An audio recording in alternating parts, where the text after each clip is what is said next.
Hey, writer friends, welcome to Let's Write Scripts. I'm Micah Craddy, a WGA screenwriter and the head of writing at Arc Studio, the best screenwriting app in the world. And you can use it to start writing your scripts for free if you want to. It's what I'm using. There's a link to check out Arc Studio in the description. Today on Let's Write Scripts, what are we going to be doing? Well, we're going to be doing what we usually do. We're going to be doing 3 timed writing sprints where you can work on your script or whatever other creative project that you're here for. We'll be focusing on scripts, but look, if you're working on a novel or a short story or something else, that's cool too. And then in between those time sprints, we're going to be chatting about screenwriting, and I'll be answering your questions about screenwriting, and it's going to be a lot of fun. Before we get into it, I want to know a couple things just to get us going here. One, where are you and what are you writing today? These are our usual standard questions. I'd love to see everyone from all over the world tuning in to Let's Write Scripts, and I love seeing all the different kinds of projects you guys are working on. People are working on web series, short films, feature films, TV pilots, novels, essays. People have worked on poetry. And sometimes people are at work and they're working on a spreadsheet or something like that, but they want some creative company, so they joined us. So that's cool too. So where are you in the world? What country are you in? What continent are you in? Or maybe you're just in the United States and you can just tell me where you are. And then we also have a discussion question to get our brains kind of in the writing mode, because I don't know what you were doing before this, but it was probably not writing. Maybe it was lunch. Maybe you're doing some work. Maybe you're doing some chores. Who knows what you're dealing with? But we're going to get into the writing mode. And so our question today is, what is a surprising but inevitable, or probably should say surprising yet inevitable ending? What is a surprising yet inevitable ending? And how do you write one? I want to know what your thoughts are on that. And then I'm going to share some of my own thoughts on it. So what is a surprising yet inevitable ending? You've probably heard that phrase before if you've been involved in writing for a while. So what is it? How do you write one? And you can even throw in a why. Why would you want to do that? Maybe you don't. I don't know. But why would one want to have an ending that is surprising yet inevitable? If you're feeling it, please like this video. Give it a good old thumbs up. Follow us here on Arc Studio Screenwriting, this channel. And yeah, I'm so glad you're here, and turn notifications on. That's the other thing. And then, of course, during the second break, we'll be showing the sandwich of the week. And that's something we do here every week on Let's Write Scripts. Show you the sandwich of the week, which is the best looking, most delicious sandwich that I made that week. We've had some beautiful sandwiches, I have to say, over the months or years now. We've been doing this for a while. So we're going to see what is today's sandwich of the week. How does it stack up? You have to wait till later, because if I show it now, people get hungry and it's distracting and it's not good for writing. So we do that later in the show. So we'll get into that. I, of course, am in Los Angeles as usual, and we are in the midst of a horrible heat wave. It's March. It's technically winter, and it's like 95 degrees right now, which for you non-Americans is like 35 degrees Celsius, if that means something to you. 35 Celsius means nothing to me, but it might mean something to you. It is 95 degrees here, which is why I apologize if you hear a little background noise, a little humming. I've got my little like AC window unit thing going, so that I'm not pouring, like drenched with sweat during this show. So if you hear a little humming noise in the background, that's why. It's really hot.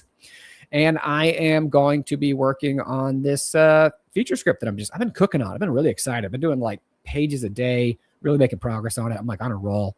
I was working on it this morning, and I'm going to jump back into it in a little bit. And yeah, I'm feeling it. I'm like, it's just, when you're in a groove on a script and it just feels so good. That's how it is right now. It just feels like inevitable, one might say. So yeah, which brings us back to what is a surprising yet inevitable ending. Love to hear thoughts on it. How do you write one? But getting in the chat, love seeing people from all over. Cash in Arkansas working on some episodic stories. Shako in Ireland polishing a script, fixing grammar formatting. Tessa in Studio City today, working on your day job, hopefully in air conditioning. Juno in Massachusetts working on a new draft of your book. Awesome. Nexus, hello, glad you're here. Samantha in Brooklyn, working a short and watching Champions League. If I was not hosting this right now, I would be watching the Champions League. Although I'm a Manchester United fan and we didn't make the Champions League this year, but still I would be watching it. I just saw the score on the Barcelona game, which looked crazy. But actually also didn't subscribe to Paramount Plus this year because Manchester United didn't make the Champions League. Paramount Plus, the streaming platform, has the Champions League games. And I was like, because my team didn't make the Champions League. If you don't follow soccer or European football, this is completely over your head. But that's cool. Soccer and writing, I feel like they're kindred spirits in my mind. Ciaran in Ireland, returning to a murder mystery. Spent all last week writing a show in an attempt to apply for fellowship. Oh, cool, man. Hope that went well. Sheila in sunny Chicagoland, making edits on a coming-of-age feature film. I'm also writing a coming-of-age feature film, although mine's in the horror variety of those. The South Dakota contingent is in the house. Love to see you here. Juno's chiming in on the question of the week of what is a surprising yet inevitable ending, and how do you write one?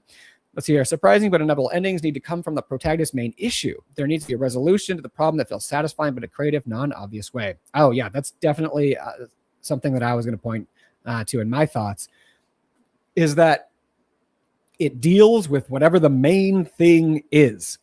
And that's kind of the inevitable part of it, right? Whatever the character's main issue is, whatever the problem kind of that they're dealing with themselves or the world, that's brought up in the beginning is dealt with in the end. And that really helps in the inevitable part, because it feels like there's a purpose to it. Like this was all supposed to happen. Like the story needed to happen. I love that. In a creative, non-obvious way. Yeah, which helps give you the surprising ending. I love that. Paula is slammed at work in Nova. Any idea for short writing exercises? I find if I don't have time to get immersed, I won't do it at all. I mean, it depends. If you have a project that you're working on right now, I would just do some free writing on it. I mean, on an idea that you had, just do some pure free writing. I think that's always a great way to use a limited kind of amount of time. If you don't have a big project, is to take some idea you've been working on and just go let your brain run wild with it. Zoe in South Africa, alternating between a novel and an essay. Glad you're here. Christian in South Carolina. I think surprising but inevitable means the ending resolves in a way no one expected, but also successfully overturns the stakes against the protagonist. Yeah, okay, so the no one expected, surprising, overturns the stakes against the protagonist. So kind of like deals with whatever the stakes were, their central issue. I like that. Pam in New Mexico, working on a feature-length rom-com. Need help with my endings. I'm not sure it's surprising enough. Protag does not get what they want. Interesting. So there are the protag getting what they want. There's a like a grid way of looking at that. You can think of what the protagonist wants and what they needs. And that's kind of the 4 different kinds of endings. They get what they want and what they need. That's like the happiest ending. They get neither, which is a tragedy, or they could get one but not the other, right? They get the thing they want, but not the thing they really need, meaning they get their goal maybe, but they don't deal with their underlying issue, or they deal with their underlying issue, but don't get their goal. So like maybe there's, a dad who's trying to get a promotion at work, but he's neglecting his family, right? So he wants to get the promotion. He needs to connect with his family. And there's different kinds of endings. He could do neither of those. He could get both of them. He could just get the job but not connect with his family, which is kind of sad. Or he could not get the job but connect with his family. So those are all the kind of different ways that you can kind of think of how wants and needs connect to an endings. Coming in from Shadow of Self in Austin, Texas, working on a couple scripts. I'm attempting to submit to a film competition in October. Great luck. Cash, I just realized I just write how I feel it, so I don't really know how to plan that. All right. Well, it's a good thing. It's a good thing to think about. It's some of these things that you think about, they're not necessarily like a rubric, but it's a good thing to have in mind, or a good way, sometimes even when you're revising, to look at your ending. And when you're thinking, why isn't this working? Then sometimes it's in the second draft or the third draft that thinking about these things really can help. Hey, there we go. Up the Reds. Fellow Man United man here. Love it. There we go. Hello from Cabo. Working on a new episode for your web series. So cool. Kelly also sweating in LA. Working on a drama feature with a vague but hopefully uplifting ending. Cool. Who's your team? Are you Liverpool? Or what is this? Who are you repping? My wife's actually a Liverpool fan, so we have a house divided. Julia's trying to make a film that's 10 minutes and takes place in one location. I made shorts before that were 14 to 19 minutes long. Any advice? I mean, just limit the thing to like one event in one place, someone comes over to someone, like, this is so funny. The show It's Always Sunny in Philadelphia, it started, the pilot was just a proof of concept little short film about a character coming over to borrow a cup of sugar, and I think then saying that like they have cancer, and just dealing with that interaction. And it's not long, but like that's the thing. So it's like, what's just one event with a couple characters that can deal with some sort of issue or problem, but really limiting it in scope, limiting the number of people, the location, and like what it is about can really help, condense those kind of things. And, I did write that, make that video on how to write a short film on our YouTube channel, which you can check out. Kiwi in Pennsylvania working on tightening up a feature family adventure script. Sounds fun. Juno, on the surprising part, it helps your protagonist have strong assumptions about how it must resolve, and then those assumptions can be proven wrong in an unexpected way. I love that. Because now you're kind of getting to the idea on how the characters, like how the character views the world and how their outlook on the world is changing by, like the actions of the script. They see the world a certain way, but the actions of the script, the events of the script, their choices, what they've gone through has changed the way they see the world. I think that's pretty cool. Gabriella in Austria and Germany working on a TV show pilot for an epic series in English. Cool. Bartha. Okay. Look, there's no enmity between Bartha and Man United. I love Barcelona as well. I studied abroad in Barcelona during college, and I was there in 2006 when they won the Champions League and was partying in the streets, and it was so cool. How to write a short film on the Arc Studio Screenwriting channel talks about how to write a short film, and I think it's literally called How to Write a Short Film or How to Write a Good Short Film or something like that. Quick question before we jump in. My first script wrote character full names for each character line. Is it worth spending the time to change them all? Yeah, but you can just do a find and replace, Command F, and that's easy to go through it. Mainly just because it's sort of some characters you do want the full name. I think we talked about this last week a little bit. Like if it's Principal Rogers or something like that, or Detective Gray, right? It's going to have that kind of probably every time, unless it's just Gray, But if it's a teenager and it's, Thomas Jackson, it's Thomas or Tom or Tommy, it's whatever people refer to them as, whatever your sort of protagonist or the main characters would think of them as, that's kind of usually what you want. It's what you want the reader. How do you want your reader to think about that? If your reader, this is the interesting way to say it. If the person reading your script was then describing it to someone else, what name would you want them to use for that character? And that's the name you should use.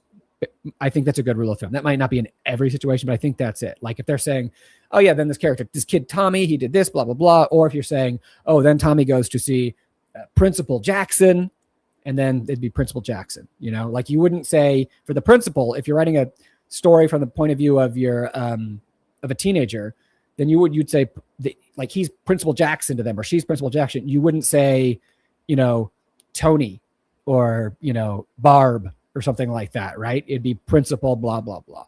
So however, from the kind of the point of view of the protagonist, how they're, or from your story, that's what I would say, if that makes sense. Cool. Great discussion. Yeah, I want to talk a little bit about this before we jump in. What is a surprising yet inevitable ending? How do you write one? So it's an ending that surprises the audience, right? But, so they didn't see it coming, that all that kind of stuff. But it's not necessarily because it's super shocking. But the thing is it feels right. It feels true. It feels earned. It feels like this had to happen. So let's break it down into two parts, the inevitable and the surprising. Inevitable does not mean, predictable or formulaic, right? It's not saying you have to follow a formula. It just means that you're dealing with the questions that your movie has asked. The things that you bring up in the first act are dealt with in the end. There's an internal logic and momentum pointing to this outcome, to this kind of conclusion. You're dealing with the central problems of your characters, especially your protagonist. It is the end of the protagonist character arc, the end of their journey. Whatever process or change you've put them through is coming to a head. And you're not letting the character off the hook, right? They have to deal with the consequences of their actions. Whatever they have done, whatever they see in the world, it's coming home now. The chickens are coming home to roost.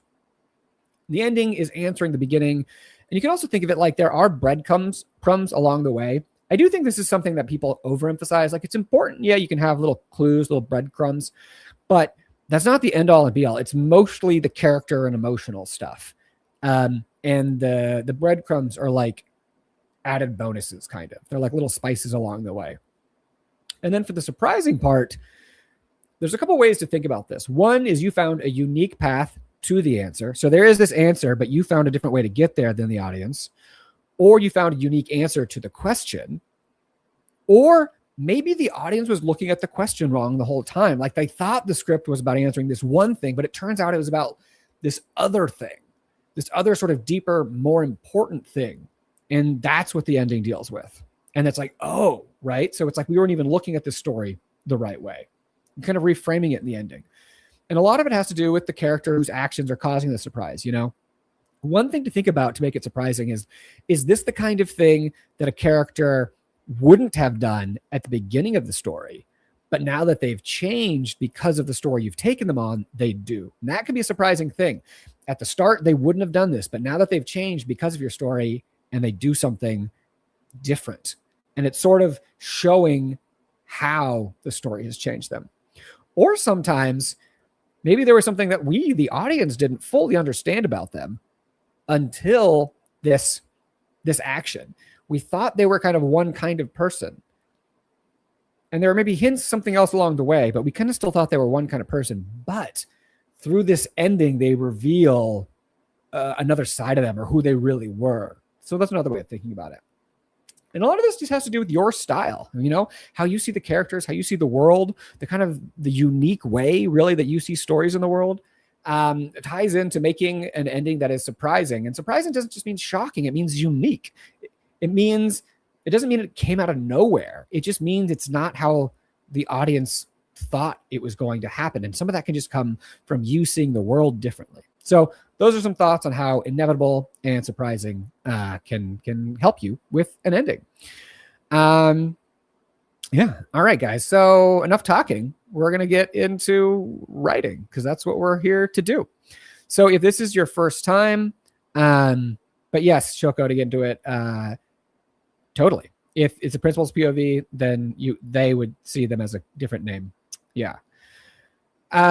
Okay, so we're going to get into the first sprint. If you're new, you're like, what's going to happen? What does a writing sprint even mean? Like, are we getting outside and running with our laptops?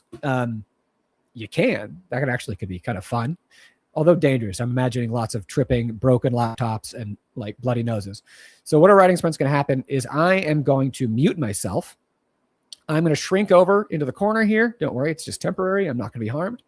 And on the screen, you're going to see a countdown, a timer counting down, and I'm going to play some vibey music.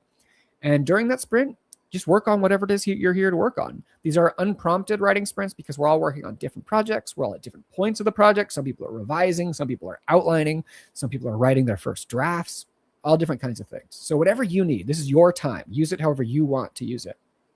For the first sprint, it's 15 minutes. It's pretty chill. It's a warm-up sprint. We lower the bar with the 15-minute sprint. Just get yourself going. You can be free writing. You can be reading over what you were doing before. Or if you're warmed up and ready to go, jump into it. Let's do it.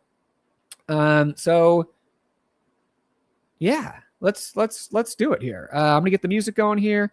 15 minutes on the clock. I'm going to catch you guys on the other side, and then we'll answer some more questions. And yeah, we're going to have a great time. Because of the heat today, I was feeling very drowsy, but like chatting with you guys has gotten the energy up. So I think I'm ready to write. I hope you are too. 15 minutes on the clock. Let's do it.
right. And that brings us to the end of the first writing sprint here on Let's Write Scripts for Wednesday, March 18th. If you just joined, so glad you're here. See Brian in the chat showing up. So glad you're here, and everyone else. If you did just join, this is Let's Write Scripts, brought to you by Arc Studio Screenwriting, the best screenwriting app in the world. You can start writing your script for free with Arc Studio. There's a link in the description, or you go to arcstudiopro.com. If you did that writing sprint, how did it go? How are we feeling today? Are the muses being affected by this weather that we're having on the West Coast? Perhaps through the Muse network that the heat is being transmitted and overheating the muses or energizing the muses. I don't know. I started down this path and I've lost my way. But anyways, the muses are either helping you or they're not. And I want to know if they are helping you, if your writing is going well, get in the chat. Let me know. Spread that positivity, spread that energy to the people who need it, to the people who need it because their writing is not going well today. Maybe they can siphon a little bit of your excess. And if your writing is struggling a little bit, if you're struggling a little bit, if it's not gone well, let us know in the chat. And is there something in particular that you're dealing with? Some particular issue in your writing? It could be, about endings that we were talking about. It could be about your scene work, something about your characters, about your story, the pacing, all sorts of things.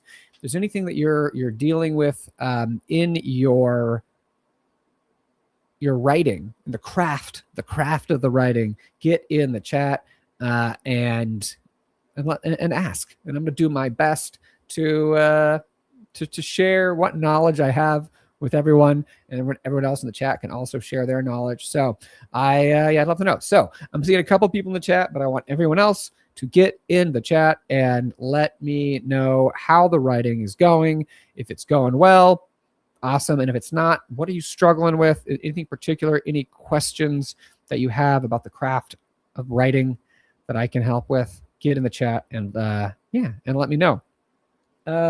Quick announcement, of course, we are doing Let's Write Scripts again next week. We're doing it basically every Wednesday. Every Wednesday at 1 p.m. Pacific.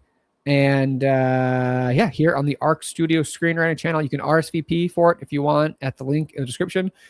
Or you can add to your calendar, just show up to the channel at 1 p.m. Pacific. We had some people who got last week a little confused because the time changed. And I think in Europe, the time is changing. You're doing the time change like coming up pretty soon. So if you're in Europe, keep that in mind. But it's 1 p.m. Pacific. You can look it up. You can Google what time is it in LA right now or whatever you want. But 1 p.m. Pacific. Love to see you all here next week. Shargo, yes, the muses are a strange species, but they're firing for Zoe. This writing space always helps with motivation. So glad to hear that. I'm so glad to hear that, Zoe. Ciara, no writing yet. Currently refreshing the 9-page outline. Not halfway there. So you're reading through it maybe, or just working on that outline. That counts as writing. It seems like what you're doing counts as writing. It doesn't. It just have to be typing in the script to count as writing. The whole creative story building, character building process is writing. A little bit of a warm up for Kiwi. No worries. A bit slow, but getting there. That's what warm ups are for. That's exactly what a warm up is for.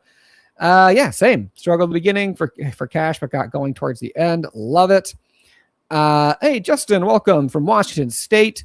Trying to find the spine beats of a new idea for a contained dramedy. Oh, that sounds really fun. Good luck. And if you have any questions, Justin, feel free to ask any craft questions.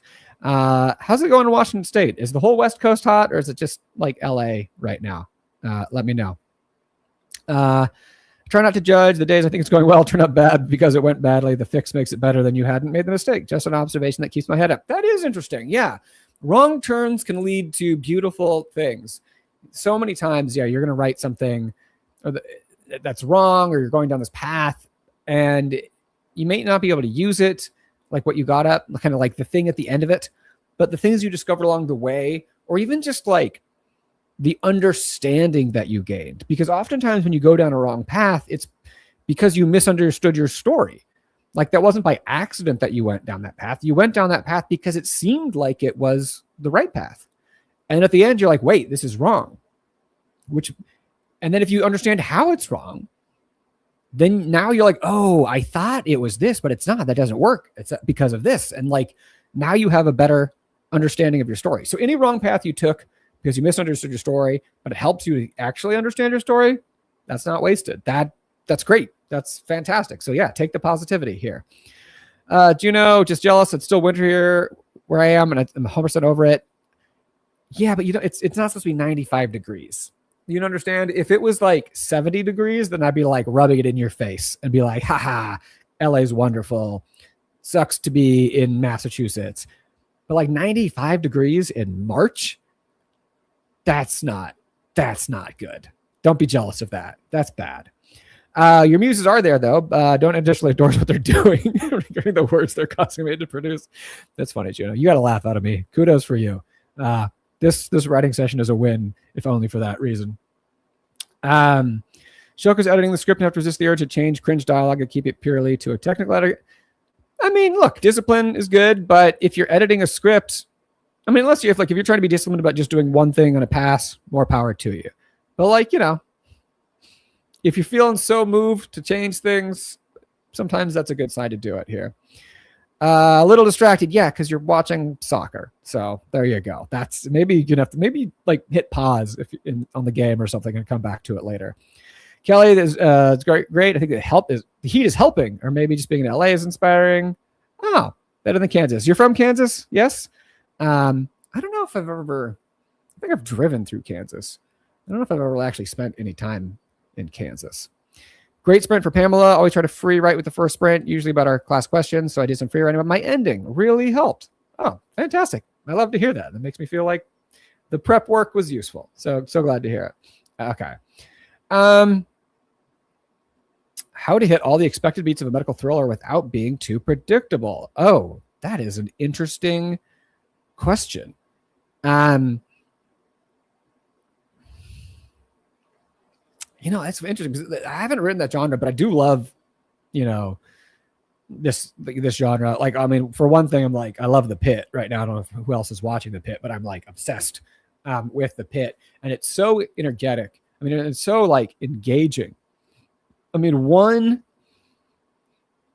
is though in terms of like procedurals on medical, one thing I will say is thinking about like a detective story in which there's constantly a new clue.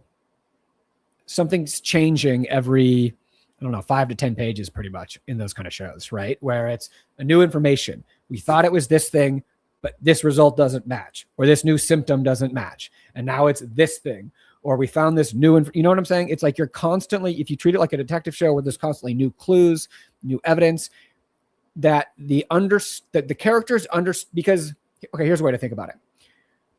The doctors, nurses, et cetera, involved, they're kind of stand-ins for the audience. Kind of whatever they think is happening is what the audience is going to think is happening. So the audience is going to be on like, okay, with the doctor, this is blah, blah, it's this. And then if the doctor is like, oh, if the doctor's surprised, the audience is going to be surprised. And then the doctor has to go down this new path and the audience is like that. Or now there's this new question that the doctor needs answered. The audience wants that question answered. So think about it, that kind of the POV of the doctor, and new clues, new twists, new information, the understanding. And as soon as you think it's one thing, something else happens. Constant changes like that. What are your thoughts on screenplay reading planning services? They help hinder or waste time, money. I mean, look, I can't give like a blanket answer to this because it's really going to depend on your situation. What kind of like network do you have access to? I always say exhaust free resources. Even like when I had Franklin Leonard, the founder of the Blacklist, which is one of the main, services, exhaust free resourses. I will say anyone, your network. There's this new website called StoryPeer that you can check out. Story, StoryPeer, and it's basically all script swaps. You give people notes, and by giving other people notes, you get credits, which you can then use to get notes on your script. So using things like that, I think is fantastic. So StoryPeer. And then the other stuff, it depends on your budget. If you have the money for it, then yeah, you can get good feedback, but do research on the source and make sure it's in your budget, I would say. Yeah, those are kind of my thoughts on it. Muses have certainly given me a lot of questions, very little answers. The biggest question is how to humanize our antagonist by making them want something that they have good reason to want, I would say is the number one thing. The antagonist wants something and they have a good reason for it. It might not be right or it might not be fully right, but they have a good reason. They think they're in the right.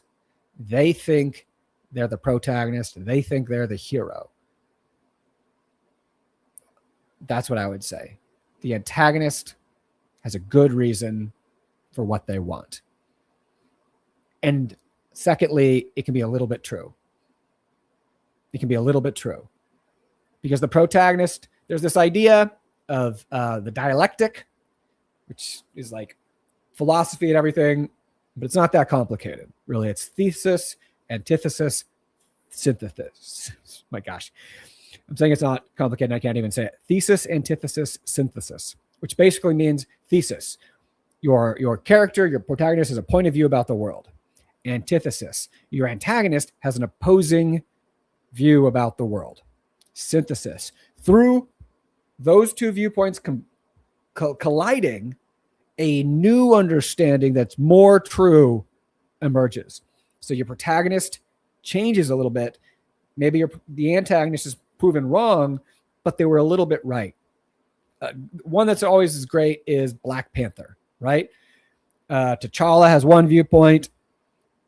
Killmonger has another viewpoint, but Killmonger's a little bit right. And because of the collision between that, at the end, T'Challa has this new viewpoint on the world. So that's what I would say. Whether I got you. Don't worry. I'm such like a sonic, like a writer that I misdo words all the time. Like I'm writing whether like this. Sometimes I'll even do like multi-word phrases that just sound like one word. But it's mid here. 60s after 5 inches of snow last week. All right. All right. Let's go here. Almost no snow in South Dakota. See, that's sad. South Dakota needs snow. Loving it here. Never heard a medical show compared to a detective show. Yeah, no, it's all about like solving a case. That's kind of what even a lot of lawyer shows are the same kind of way. It's about new information, a new thing, a new turning point. Every kind of, if you think about it like network TV where there's commercial breaks, before every commercial break, there's a new twist, a new information is dropped. Something was wrong. Something's revealed. The course keeps changing. Who's my favorite screenwriter? Oh my goodness. I'm gonna have to think on this. I don't have a favorite. I'm not a favorite guy. Like for most things in life, like what's my favorite food? What's my favorite movie? What's my favorite band? What's my favorite book? I like things, but I'm not like a guy who's like, these are my favorites. Like I have friends, my dad's into like lists and favorites and ranking things, and I've never been like that, but I'll put some thought into it and get back to you on that one. Oh, good. Haley, glad it was helpful. Ooh, here we go. Thoughts on pilot endings. Features are so easy to wrap up, but I struggle with the pilot so that it sets up the season, but it's satisfying for the reader. And also there's no reason to go to Kansas. Have some pride for your Kansas roots. Yeah. So, I mean, one thing I'll say, obviously I've said this a million times, I made that entire YouTube series on how to write a pilot. So I have all those videos on that. And I talk about, pilots. So the ending of a pilot, the easiest way to think about it is you are answering one question and asking a bigger question, right? So the whole series has like a big kind of question, right?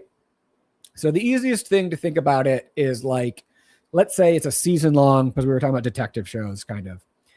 It's a season long detective show, not like Law and Order where there's a new case every week, but one of those shows where it's like there's a like True Detective or something where there's like a one murder solved over the course of the entire season.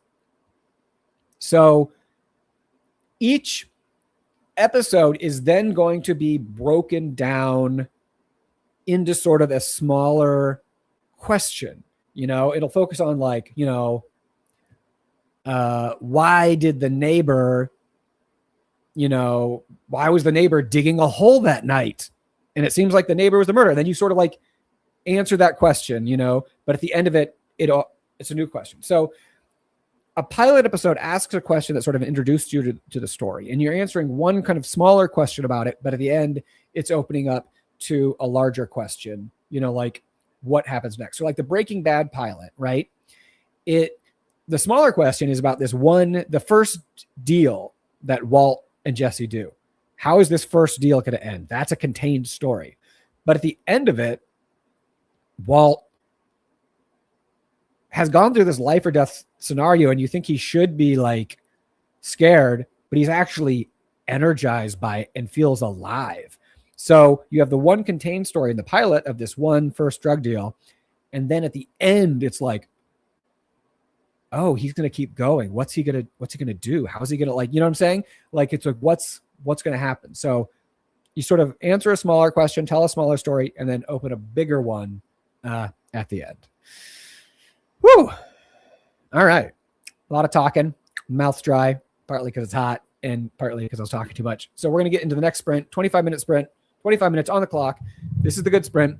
You're warmed up. You're ready. It's the grooviest music. And I think we should get into it. So 25 minutes on the clock. Catch you guys on the other side. We'll show the sandwich. We'll talk some more. But here we go.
All right.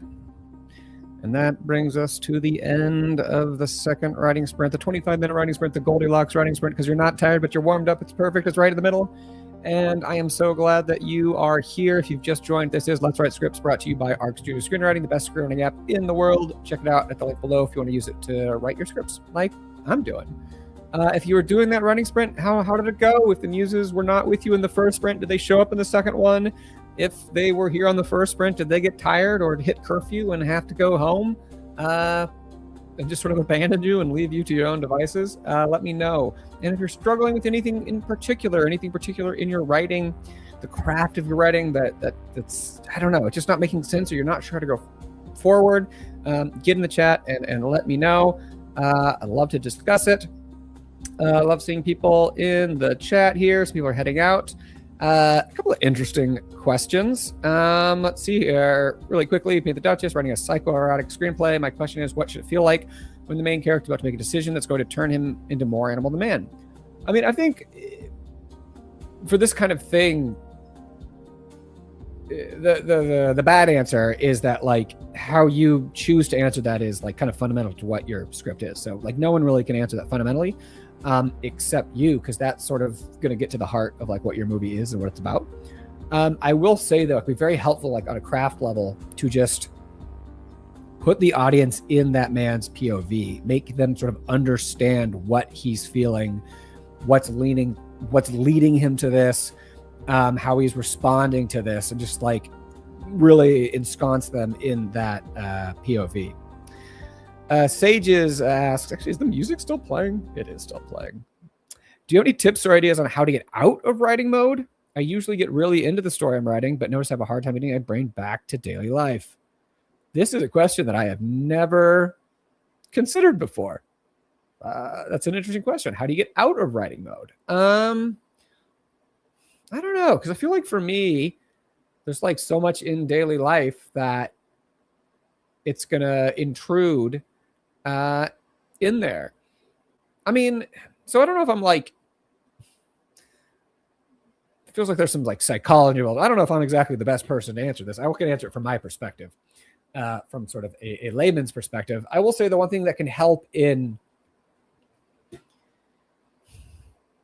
the routine and getting like a healthy routine of writing is basically having good writing time. Like if you have a set time where, you know, there's an hour or 2 hours or whatever, a day, a week, whatever it is, how much every time you have, that you know that's going to be good quality time, that you can get excited for that time. That can really help to sort of create, I think, a boundary between the outside world and the inside and the writing world.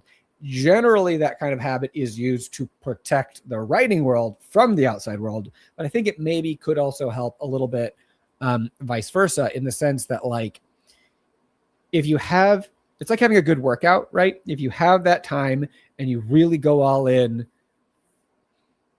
an hour or two in your writing and sort of exhaust your brain, then, and you know that you're going to have that time again tomorrow to look forward to, then you can kind of separate the two maybe a little bit, I will say. What are your thoughts on the two films that won the screenwriting Oscars this year? I liked both of them. I don't think they were my favorite I thought they were each going to win. Those were my two guesses for them. I think my favorite screenplay was actually not an English one. It was Sentimental Value. You had asked earlier about what my favorite screenwriters were. I think you asked. Maybe someone else asked. But Joachim Trier is one of them who wrote Sentimental Value. I think they were good screenplays. I think they were interesting. I think they were cool. I think they were exciting. I think they were really good movies. Yeah, I don't think they were my favorite screenplays of the year, but I understand why I think they were good, and I understand why they won. I don't know if I would have voted. I have to think about the two characters. One was the adapted, and one was the original. So yeah, I don't know. I'd have to think about who I would have voted for, because I'm not in the Academy. But I think they were very good screenplays, and I liked both of those movies, I will say. When a scene of various people are inside a house, but the scene goes from kitchen to dining room to living room, do I need to change the scene headings for each room or use interior house? So there are different ways of doing this. So you can do what are called sublocations or secondary locations. You can do interior house dash kitchen dash day, then walks into interior house dash dining room continuous, interior house dash living room continuous. So you can break it down. That's kind of the simplest way is to do it is secondary locations, interior house dash the second location dash the time of day. The ball is finally rolling in Ireland. Fantastic. So glad to hear that. Same for Cash in Arkansas. Let's see here. Love for Sinners. Yeah, I honestly, Sinners was one of my favorite, like, cinematic experiences. Like, I just had such a good time in the theater because I saw it in theater, and I'm so glad I did because I just had so much fun just watching that movie in the theater. My favorite movie from last year was Sentimental Value, as I said, which is also a really interesting theater experience for me because I actually went to that by myself. And like, it's a movie about messed up families and art, and it just got to me, and I was just sitting alone in a dark room with strangers. Like, emotionally, it just hit me just right. So I don't know. That's why I mean, I watch a lot of movies at home. I watch most movies at home, but the theater experience is unparalleled, especially, yeah, if you live in a place that has, like, I understand some people get distracted if there's like bad audiences, but generally if you're going to like really good movies, like, I don't know, the audience wants to enjoy them as well. I would say, yeah, Ryan Coogler's a great director and a great writer. He's fantastic. Another vote for Cinema Valley. Loved it. I didn't see Nuremberg in a theater. I saw that at home. But yeah, it's pretty good. All right, so now we are going to do the sandwich of the week. And if you're new and you're wondering what is this, I just love sandwiches, and we love sandwiches. We're a pro sandwich live stream, and every week I show you the best looking sandwich that I made and ate. I always eat these sandwiches, and I make them too, unless I'm on vacation and I'm like getting a cool sandwich spot on vacation. But this is where we go. The sandwich of the week is, here we go, postcard from Sandwich. This is a beauty. Black sesame with turkey. We got pickle. We got cheddar. We got Italian greens. We got avocado. We got sun-dried tomatoes. We got mayo. We got stone ground mustard. And this was just like a monster beast of a sandwich that's got some good height, good elevation on this sandwich. And I just thought, put this one on a postcard. Send it to someone that you love. Let them know that you had a good sandwich. I think the world would be a better place if we just send people postcards of the sandwiches, that you've eaten. Sandwich is lunch for most of me. I've tried to do more salads and stuff too, but I still do sandwiches a lot just because it's just like a routine. It's so simple and I love it. It was good. This was a very solid sandwich. I could have thrown turkey bacon on this too because I had some left over, but I forgot. And so I put the turkey bacon on the next day. But this one, I don't know if it needed it. It was great. Yeah, I had to like warm up the jaw for this one. There was a little bit of an anaconda mouth going on for this one. My guy, I'm putting more avocado on my sandwiches. I'm a trendsetter. I'm spreading the gospel of avocado. That's fantastic. I love it. It does look a little different. Yeah. Sandwich is a place in England. Well, it's the Sandwich Islands, which I think have changed names. Is that Hawaii, right? Or what was the Sandwich Islands? Sandwich Islands. Yeah, the Hawaiian Islands were called by Captain Cook, called them the Sandwich Islands. And yeah, then the Earl of Sandwich, named after the Earl of Sandwich, I think, right, in England. So a lot of sandwich history out there. I don't make Reubens. I mean, I don't have like the pastrami for it. I'll do a Reuben maybe sometime when I'm on vacation and I like have it, but these are just like my home sandwiches. Sandwich requests. This is a black sesame bread from a local bakery, and it is fantastic. Although when you cut, it comes in a big loaf, and when you cut it open, it just throws black seeds everywhere, and it looks like ants have taken over. I'm not a huge spicy person. I'm trying to get better because like there's more foods. Like in the last year, last couple of years, I've made an effort to eat more spicy food because I want to expand my palate. But I mean, I do like buffalo chicken sometimes on sandwiches. That's probably like the closest I get to spice right now. Or I could do like a spicy chicken sandwich, but like I'm not making that at home. Anyways, there we go. That is the sandwich of the week, and it is fantastic. All right, did I miss anything? I think like mostly got everything. Yeah, corned beef is not something that I will say is in my top meats, not in my top sandwich meats. But yeah, it's just, I don't know. The canned beef, it's not up there for me. All right, where are we? Oh my gosh, we are at the end of time here, basically. But we are going to do a last sprint because we're running late. We're just gonna do 10 minutes here to end. I'm gonna set the timer to 10 minutes here to end. Just a little extra, little bonus writing going on. Thank you so much for joining. Hope to see you next week. If you have to head out, totally understand. You want to do this last little bit of writing with us, fantastic. And we'll say final goodbyes. But if you do have to head out, then say farewell in the chat. Sorry, this is interesting here. Spicy egg sandwich with cabbage and ham. Interesting. What made it spicy? Like, what was it? Like a hot sauce, or what did you throw on that? I do like an egg sandwich. That is a little special thing. When the yolk's a little runny, it's good. Anyways, though, we're gonna finish off with a little writing here. 10 more minutes, just a little last bit for your writing, and then hey, maybe you can keep writing if you have more free time. But that'll be it for the show. So I'm gonna play some music here, get the timer going for the last 10 minutes, and we'll say our final farewells. All right, here we go, guys.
looks like we have come to an end here on Let's Write Scripts for Wednesday, March 18th. I am so glad y'all could make it.